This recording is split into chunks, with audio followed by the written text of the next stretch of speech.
Tonight, following the historic 2007 offshore discovery of oil and subsequent production in 2010, Ghana has estimated her oil reserves at 800 million to 1.8 billion barrels. Commercial extraction is expected also to generate $1 billion per year in export revenue over the next 20 years. Production as of the end of 2011 was expected to hit 24.78 million barrels. On Monday, a report from the Ghana Extractive Industries Transparency Initiative said Ghana has, to date, lifted about 5.9 million barrels of crude oil, accumulating revenue of $903 million. The transparency at the end was 59.6%. But civil society and even parliamentary select committees on mines and energy have raised red flags over lack of transparency in the oil sector. Tonight, we'll get some answers on where Ghana's oil sector is going. How do we tighten transparency and accountability to ensure that Ghanaians benefit from the sector? Do join the conversation with your contributions and comments by text short code 1760 or post them on our Facebook wall, facebook.com/multitvghana. Tonight I have with me in the studio Emmanuel Kuyele, who is Africa Regional Coordinator for Revenue Watch Institute. Good evening and welcome, sir. Thank you. And then also I have Franklin Kujo, our dear Franklin Kujo, from Executive Director of Imani Ghana Limited. Welcome, sir. It's great to have you on our show. And then also we are expecting to have in the studio the chairman of the Parliamentary Select Committee on Mines and Energy, Enet Yaka. Good evening and welcome to PM Express Corporate Wednesday. Let me start with you, Mr. Emmanuel Kuyele. Now, in 2003, when Ghana signed the Extractive Industries Transparency Initiatives, the focus was initially on the mining sector. Yes. But the current Mills administration stated its interest in extending it to cover the oil sector, and preparations are underway for this expansion. I'm also told by the data available to us that the country, although missed the initial 2010 validation deadline, Ghana has finally been declared EITI compliant country as of October. You wouldn't say we're not doing well with transparency with these indicators, would you? Well, I think we're doing well so far as the payment and receipts, being transparent about how much we are collecting in taxes from the companies, within the EITI framework. But you see, transparency in the extractive sector is beyond. It goes beyond just being transparent about revenues.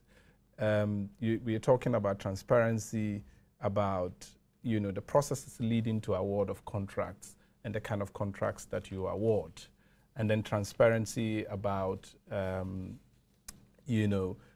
you negotiate your fiscal regimes, and then eventually how much you collect in the form of taxes. You also need some transparency about the utilization of the revenues, how you apply the revenue. So when we talk about transparency in the extractive sector, we should look at it across the entire value chain. What Ghana has done so far within the EITI framework is zeroing in on the revenues, which is a good thing, but the point I'm making is that we need to be transparent across the entire So maybe you chain. should let us understand, when a country is EITI compliant, what exactly does it mean and where does Ghana stand in this compliance? Well, basically, EITI it's a very simple tool, but it's quite flexible.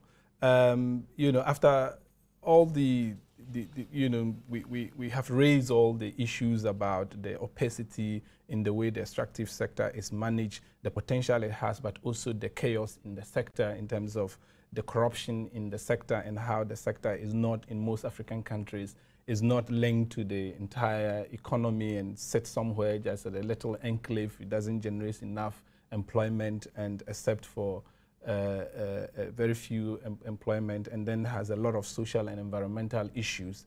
Somewhere around 2002, at the World Forum on Sustainable Development, this idea of EITI was mooted by former Tony Blair that, well, one way to address this issue is to let companies account to host government how much they paid them in the form of taxes, and government also declare how much they receive in the form of taxes, and make this information, somebody reconcile this information and you make it public. The thinking behind it is that once the information is public, citizens would, use the information to hold, their governments and companies accountable. So, in a sense, transparency is a simple tool, which, the EITI framework is basically trying to put across data and information to the public, for the public to use that as a tool to hold governments accountable. So where Ghana is at the moment is that, yes, we are EITI compliant, we have been validated, and there is commitment to move it to the oil sector. But the only way EITI can be useful is when citizens pick this information and begin to hold those in authority to account.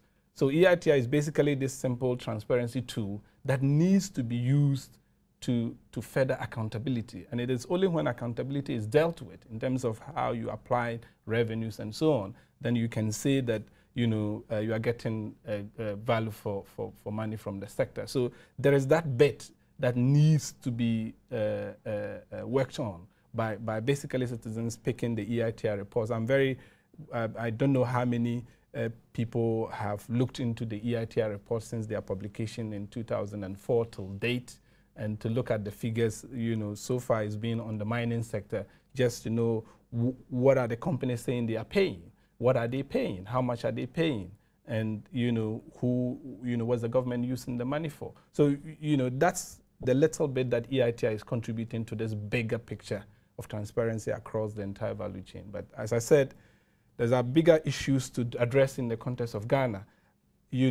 How are we awarding our contracts? How do people get the contracts, and on what terms they get the contracts? So all those processes need to be transparent, so that people, get to know what, how the people in authority are extending these resources. Remember, these are finite resources, and the resources belong to the people of Ghana. Now, Imani Ghana, two things I've picked from Mr. Kuyele is that citizens must take the EITI report and use it to demand accountability from government, and there are bigger issues in this whole transparency thing. Now, we know that Imani has issues with the oil sector. Can you articulate these concerns for us? Let me just start off by saying that this is a very interesting discussion, especially the issue of transparency. I've seen a couple of reports with actually telling us that members of the PIC, which happens to be the Public Interest Accountability Committee, not so happy with the level of transparency within the sector. I actually have a problem with the GMPC, I should say the Joint Management Board, which comprises basically GMPC, the other partners in the Jubilee field, Talo, Anadako, and the rest. But it looks as if that report is pointing, and must point actually, to the GMPC, which has that mandate, together with the Ministry of Energy, to be educating Ghanaians as to how the sector is actually, coming forth. Of course, revenue, my friend Emmanuel here is also doing this bit. But as I said, the other end of the bargain, and that is essentially what matters most. Governments ought to be that transparent. Unfortunately, and the reason why it is important is that it helps government as well, especially when we have, since the finding, have made all kinds of promises based upon oil projections, revenue projections. Now, if you don't do that, it leaves citizens to question whether you're actually receiving funds, receiving oil revenues, and not putting them to good use. But if you look critically at what has happened, in your intro, you read a story which said that Ghana has lifted 5.9 million barrels of oil since oil production began 18 months ago, and have received close to 903 million dollars.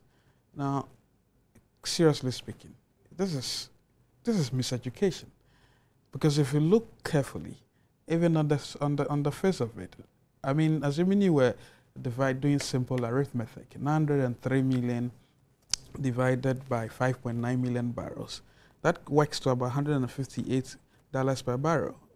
In the last 18 months, when has oil been sold at 158? So this miseducation is on whose part? Is on government, or is on the agencies that were responsible for collating and declaring the revenues? And then also, but critically, and this is where I put the media on the spotlight, I think that the media ought to be a bit more circumspect. I think we are rushing too much for sensational stories and missing out on some larger issues. Is it also not because the whole country has such high ambitions from how much oil is going to bring us as a country? But essentially why you should be interested in looking at these numbers, because when that figure is thrown out there, and we are saying this because in the light of transparency, it also helps the government.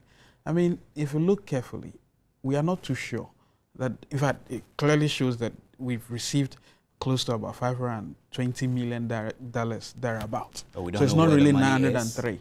No, someone is obviously not giving you the right account. Now, what we have been looking at so far really has to do with the performance of the Jubilee field. And this is where probably I'll dovetail into some of the challenges we think we are picking up. Now, we were told that, I mean, the Jubilee field was going to generate, at least the first phase, was going to generate close to 120,000 barrels. At least those were the reasons why we made these projections of $1 billion in oil revenues. But as you know, it's an industry practice. I mean, sometimes industry expectation, rather, it's not of what you actually project that you eventually get. But if you look at what has been happening, if you look at the graph of graph detailing production since 2010, our fortunes actually have been dwindling. In fact, sometimes the oil, we struggle to produce barely 50,000. For the last 3 months, we've been hovering around 63,000. So it can safely be assumed, not even assumed, actually suggested that that field is likely to stay around 60,000 barrels of oil per day till the end of the year. But is this not a doomsday approach? Well, it's not a doomsday approach. I mean, it has to be the case that if you, as a country, you are basing your revenues and you've made projections, I mean, you've budgeted these expectations, you've made provisions for these expectations in your budget, you must be circumspect in the sense that, I mean, once there's a shortfall, it throws you out of gear, and you have to be overly fiscally prudent, which unfortunately we aren't seeing right now. So there are so many angles to this issue, but staying on the point I'm trying to make is that it's not a doomsday scenario, really. I mean, to be pointing these things out or an approach. It's actually to caution us that going forward, things may not look that rosy. And on the other side of the argument is also to shield the government, which unfortunately is not doing a lot of the education, that look, Ghanaians, don't expect this much so far, because this is what we've had. But if you throw in these things there, it comes back to haunt you, because that's exactly what is not happening, you see. So we are told that, well, there's going to be some development of an additional model, a second phase of Jubilee, and that's supposed to bring, I mean, increased production. But it's most likely that it will also mirror the exact nature of the first. So how do you propose that we can be more transparent in our oil industry generally, not only in declaring receipts and revenue from the oil, but the entire sector as a whole? How do the country improve its transparency? I think the laws are spelled out there. I mean, if you look at the Petroleum Revenue Management Law, clearly it looks as if we are not going by it. I mean, as Emmanuel has told you, there are issues even with awarding of contracts. I mean, but this is actually something that pertains throughout the entirety of the Ghanaian, if you like, government sector, bureaucracy. Unfortunately, we are not doing our best in ensuring some transparency. Obviously, one of the reasons why you hear of all these judgment debts. But going forward, as I've been struggling to tell you, is to go according to what has been specified in the law. I mean, if there are deficits, we work on them. But it's too early not to be respecting certain vital provisions and the law, which all points to how transparent we should be. And I'm saying that information sharing is very, very important as well, because somehow it also helps the government to manage our expectations, especially in the light of what we are picking up. I mean, wouldn't you be surprised? I mean, 3 days ago, there was a story in the Fox Business News telling us that Tello has taken a hit, almost $440 million hit on its assets. And they are pointing to a number of reasons. And in the first opening paragraph of that article, they mentioned Ghana, the fact that there was not delivered what they expected. And so these kinds of things are usually, these are very important matters that we should be following as the media and as everyone. It's good to be reading the EITI report, but it looks as if we don't take care, we may be meeting some reporting criteria, but losing out on some of these rather huge issues as well. It is not to be, we are not glorifying in the fact that we are not able to get the necessary attention, but the explanation that is coming is also not that convincing enough. I must say that we invited Ernest Yaka, who is the chairman of the Parliamentary Select Committee on Mines and Energy. He agreed to join us, but we're still unable to reach him. And we'll continue with the discussions as and when he is able to join us. We'll bring him on. Now, let me come to you, Emmanuel. The total revenue, according to government figures for crude oil sales in 2012 fiscal year, according to the Minister of Finance, is projected to be $1.238 million based on an estimated average oil price of $90 per barrel and production of 90,000 barrels per day. Now, when government made this projection, it gave a breakdown as follows. I'll read them. That corporate income taxes will be 384.1 million, royalties will be 236.87 million, carried and participation interest will be 618 million from the look of things. Is this feasible? These whole figures and expectations and breakdown, well, are they feasible? I think that just following from the explanation that Franklin gave earlier, one of the biggest, the challenge for Ghana now has to do with forecasting. And I think that in 2011, you think we are under forecasting or over we are forecasting? over forecasting. And the committee responsible for doing this need to basically go back onto the table and get this right. Because the sector is a very volatile sector, and we all know that. You know, how much oil you can bring out of the ground is a function of several things. So you can only estimate. The price fluctuates terribly, and we all know that. So for that reason, when it comes to forecasting volumes of oil and pricing and so on, these are things that you need to sit down and think through it and be very moderate about it. So really, you think the forecast of 90,000 barrels per day in 2011 is over-ambitious? You can say that one could be excused because, hey, it was the first time oil was being produced and so on. But in 2011, 2 years down the line, we're still making those same projections. Let's look at what are the factors that did not going to make us achieve this target, projected revenue target. First of all, I think Franklin has already talked about the volume. We were expecting to be producing 120,000 barrels a day. We know that now we actually hovering around 63, 65,000 barrels a day. And then the price, 80 barrels. Some of the elements within the revenue projection, for example, included corporate tax. And it's still very surprising that corporate tax is still an element that is expected in 2012, when we know that by the tax laws of the country, we have given provision for the companies to basically be able to take 20%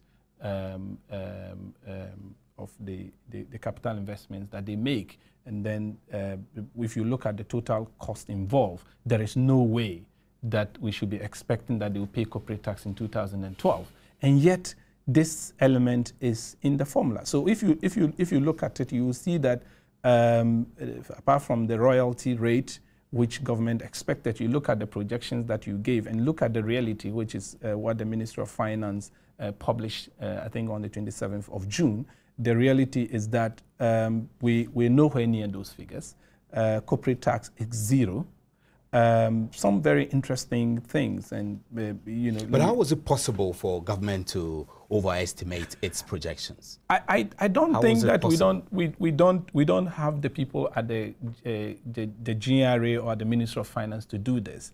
But I just think that we need to find out what is making them add these elements into the projection when they know that it's not going to be possible. So, I mean, how are these projections going to affect the economy? Well, basically, is that you expect to get a certain income, and then you are not able. Meanwhile, if you use some of these projections for your budgeting purposes, how are you going to meet those targets that you've set yourself and some of the deliverables in terms of projects and programs that you're going to execute? So, I think that one of the issues to address is the committee that's doing these projections. They need to be very moderate and get the information that they need to be able to project properly, because it doesn't serve anybody. It doesn't serve the government if they are not able to achieve their target. It doesn't help planning, and it doesn't help budget execution. So those are some of the things that I think needs to be addressed. But there are other elements. One of the things that surprised me, actually, is that when I was looking at the publication, I realized that when the Public Interest and Accountability Committee produced their first report about a month ago, there was a lot of hula baloo, and I did read, for example, that when they make statement to the fact that they didn't have information on payment from Salt Pond Oil, there was a lot of hula baloo, and I even read somewhere that there were threats on the committee and so on. And yet, in 2002, the Ministry of Energy issued a statement indicating that the Salt Pond payments were being made into some account which existed before the petroleum revenue account. And so they were instructing them to transfer all those payments into the petroleum holding account. In 2012, the Minister of Finance releases the figures again, and I don't see any figures on Salt Pond oil fields. And this is an indication that there is lack of transparency. Even with the little we have, we need to improve on capturing all the details. So what I'm saying is that if the money is sitting wherever the money is sitting, let everyone know. The Petroleum Revenue Management Law requires the Minister of Finance to publish all those figures, including rents that are being paid by the companies. And so all those information needs to be published. So I'm saying two things. I'm saying we need to work on our projections and get the projections right. But we also need, even the little that we are getting, we need to be able to, capture all those details. I'll come back to you to delve into the issue of the Right to Information Bill and how that could aid transparency in general. Now, to you, Franklin, it's obvious that we are seeking to be more transparent by complying to EITI and by the government extending coverage to oil sectors. Now, after attaining sufficient transparency, what next? What is the end of transparency? Well, the end of transparency is that we see good roads, we see water flowing through the taps, see electricity, so that half of your roads are not paved by 10,000 or so, or 20,000 youth patching up roads only for the rain to wash them off. But let's really get serious. In fact, I'm not saying we've not been serious all this while. I mean, Emmanuel has told you severally why, at the end of the day, transparency matters. But what matters most is how exactly we are arriving at these levels of transparency. So I'm going back again because I'm not too sure we have attained sufficient transparency. So that's why we wouldn't see what we want to see.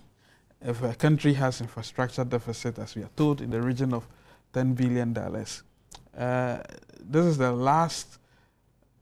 last act you actually want to see, where things are not that open as you really want to. If there are threats at meetings of PIC, that's interesting. But also because of the arrangement, because it looks as if there's an overly concentration of power.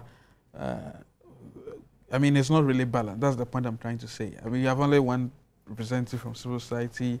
I'm not too sure that committee itself is so well balanced. But let's leave that. Again, I think we can make those changes as we go along. But this is a country where we are having oil. In a country we don't even know the lifting cost. I mean, we don't know, as we speak, we don't know the all-in cost, as in the capital as well as the operational cost as we have. We know some of the capital expenditure already, and probably the development cost, but we don't even know how much it's costing the partners to lift the oil, which I suspect is a very vital aspect of transparency, because if we didn't get that, then it would be difficult to even believe what we are told from the salt pond or whatever it is. It is also very interesting to make the point that, you know, when Emmanuel talks about, I mean, when you ask the question about what the effects will be for us as a country, again, we are going in circles. Notice that I simply am trying to dodge the question of the end of transparency. I think I've explained myself though, but let's come back and look at what is really staring at us. See, last year there was a shortfall in the budget estimation, basically the expectation from oil, by about $140 million, which was fair, because as Emmanuel said, it was our first time, so what we got was manageable. It was, we were happy. But this year, there is likely to be a shortfall of close to $400 million. I mean, the government has budgeted to receive $650 million from oil. Now, the first quarter payment was just about $60 million.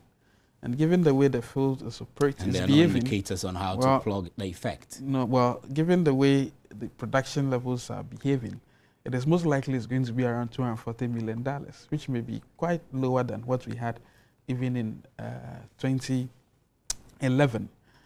And this is alarming, because if you think that on the issue of corporate taxes, as Emmanuel stated, that we haven't even had that discussion yet, because the companies themselves don't seem to be ready to pay that amount, right? And so, and once we've budgeted for it, we are not going to receive it. The point I'm making is that the discussion on the corporate tax is not, it's not ended. So that's a difficult thing. So you are not going to get any corporate tax, because once the production levels are behaving this way, correspondingly, if already there are problems with the corporate tax, this time you may not even get any at all. Now, to think that by the end of the year, you've also made certain projections. I mean, you've had certain agreements, loan agreements, like the Chinese loan, which obviously part of our oil has been mortgaged for. Now, you haven't received the CDB loan, and you've budgeted close to $600 million from that loan. So what is staring at us is a likelihood of almost $1 billion shortfall in a budget estimate, and that's really serious.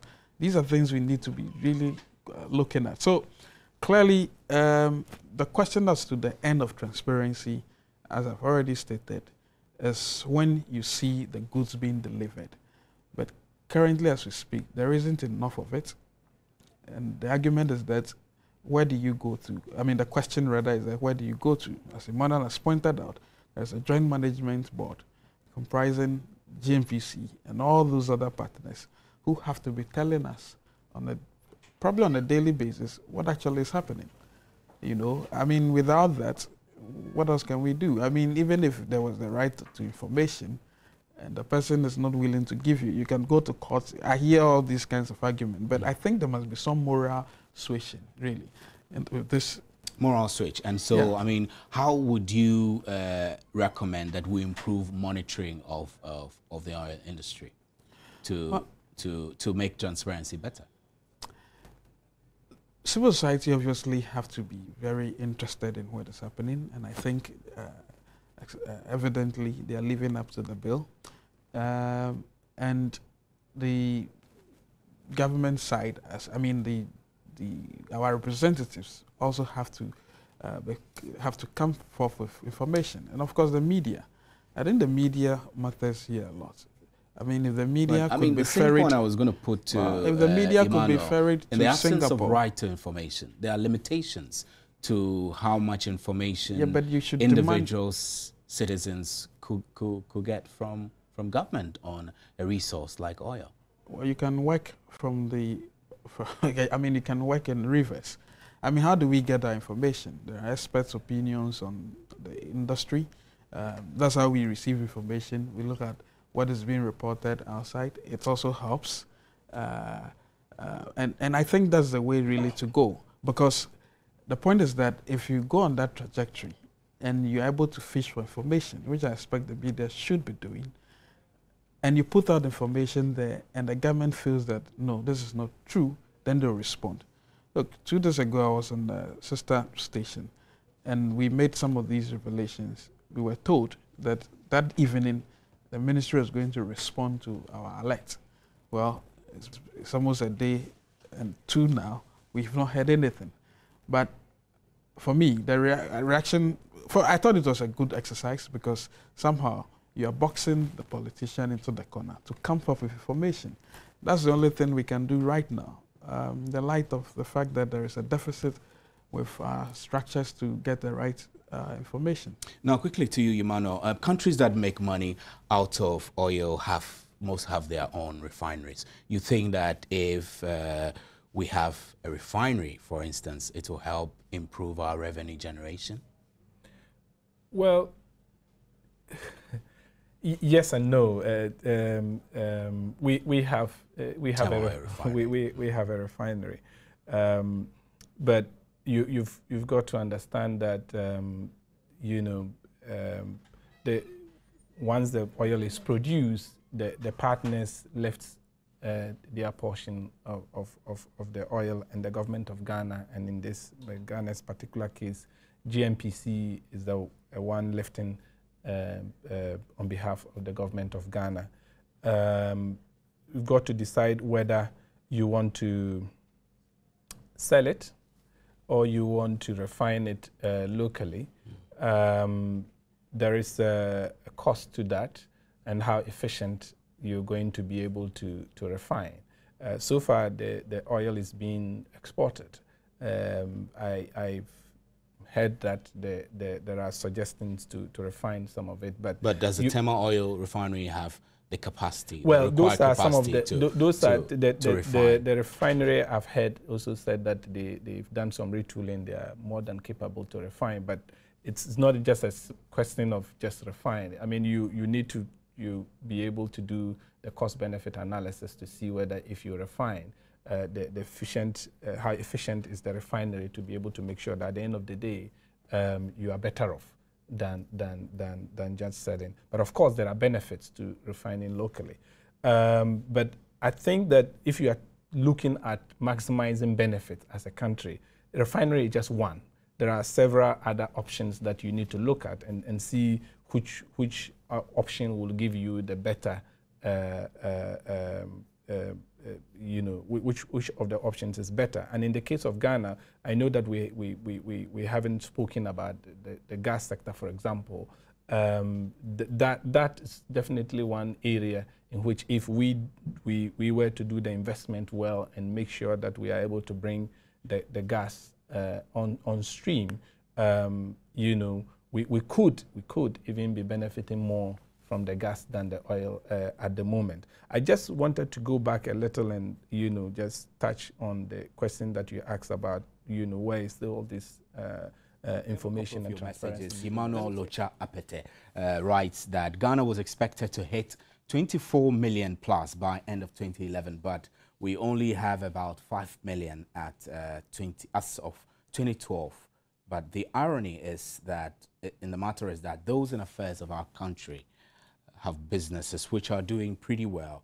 God save us. And Seydou Yahya from WA says, I'm very sure in my mind that Preston Mills is the best man to manage Ghana's oil. We've not even been talking about the best person to manage oil revenue. Now, Edward Osebonsu is writing that the oil sector can live up to its expectation when we embark on pure scrutiny into the affairs and negotiations. And so you've said all that. It's high time that the discovery of this natural gift must be made effective so as to bring economic advantage and advancement and social infrastructural development to our society, which I hope will bring prosperity. I'll come back to you now, Emmanuel. We were talking about efficiency, generating extra revenue from gas, for example, natural gas. Let's quickly wrap this up. No, I think that it's a very important point. I know that it's also within the context of the Ghana cases, there's a lot of issues around it because it's kind of tied to this 3 billion Chinese loan, and I agree that the loan needs to be scrutinized and make sure that it is applied properly. But the point I'm making is about how the gas is one way of, you know, basically maximizing the benefit from the sector. Because fortunately for our gas, for our oil fields, we also have as much gas as we have oil, and even more. And so, and we know that part of the biggest challenge in this country is about energy. We know that we can use the gas to do so many things, you know, build our petrochemical industry and all those kinds of things. So when we talk about jobs and we talk about maximizing revenues from the sector and so on, it's important to look at the sector in a very holistic way. And so if we are able to invest in that sector very well, and I'm suggesting that Ghanaians to keep an eye on what the Ghana National Gas Company is doing, how they are doing what they are doing, some bit of transparency and some pressure on that company to deliver, because that could be one way of maximizing the benefit from the sector. But just a quick point about, you know, what people can do with the information we have so far.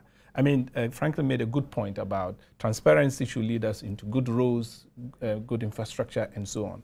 If you look at the Public Interest and Accountability Committee report, one of the good things they did in that report was not just to tell us how much oil revenue has come, but actually to go into the 2011 and 2012 budget allocation to see what the government said it was going to use the oil revenues for. And they actually list. So if you look at the different sectors, under infrastructure, they list the projects. Under roads, they list the project and the amounts. I'm just encouraging citizens that you can take the report and, for example, just go to, it's one of the projects under roads is, for example, upgrading of Sofi Bekwa Isiam Asankragua Road. And they allocated 11.5 million Ghana cedis to it. Somebody needs to just go check whether this road is being upgraded. There is an agriculture mechanization project here, and there's an allocation to it. So this is how we can keep our government to be in check, to be accountable. So until we do that, these reports will not mean much. So transparency as a tool is good, but until you use that tool to achieve accountability, then you haven't done much with that tool. Frankly, quickly, IEA's review of Ghana's oil and gas sector found that no information in relation to production cost associated with oil exploration and production was publicly available. Can we attribute this to lack of appropriate laws? Well, probably partly, but it's also sort of industry practice not to sometimes tell us for instance, the lifting cost, but you can always do an estimation and know whether the fields are being competitive. And one of the things we found out, if there's time, is that, look, we are going to spend close to $4.5 billion by the time the second phase of Jubilee is actually developed. Now, if oil is going to, the production levels are going to hover around 100,000 barrels, it's not competitive if we compare it with other deeper offshore operations like the Alaskan coast where BP is developing fields, spending almost $7.2 billion for an estimated 1 million barrels of oil a day, or Brazil's Petrobras, which has spent almost $2.2 billion and developed an entire field, also far deeper than the Jubilee, and is raking in almost 460,000 barrels of oil a day. It looks like our field is not really competitive. So you can estimate from that. Thank you very much, gentlemen. That was Emmanuel. That was Franklin Kujo, Executive Director of Imani Ghana. And thank you, Emmanuel Kuyele, Africa Regional Coordinator, Revenue Watch Institute.